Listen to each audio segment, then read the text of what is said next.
Box অফিসে রীতিমতো ঝড় তুলেছে ভিকি কৌশল ও রাশমিকা মান্দানা অভিনীত সাবা সিনেমাটি।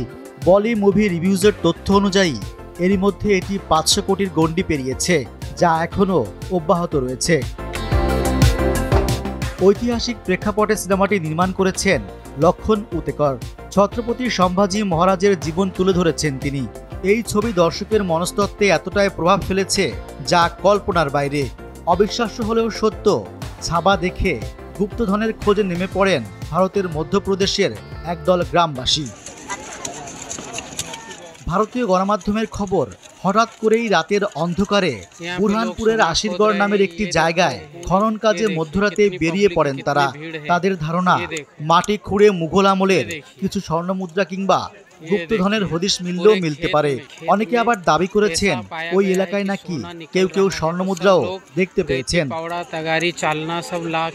সিনেমায় দেখানো হয়েছে এককালে বুরহানপুরে মুঘলদের বাস ছিল।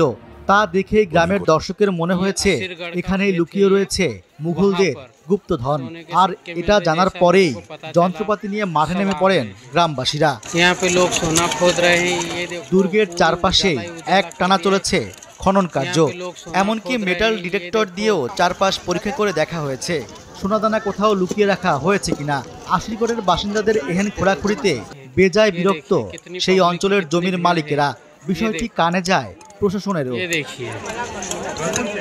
যদিও প্রশাসনের পক্ষ থেকে সেই অঞ্চলে গিয়ে খোঁড়াখুড়ি করা জনতার কোনো হদিশ পাওয়া যায়নি। পরে গ্রামবাসীদের খনন কার্য বন্ধ রাখার অনুরোধ করা হয়। এমনকি সেই অঞ্চলে গুপ্তধন পাওয়ার সম্ভাবনাও তারা উড়িয়ে দিয়েছেন। यहाँ पे लोग सोना खोद रहे हैं, ये देखो पूरी उजाला ही उजाला कर दिया है।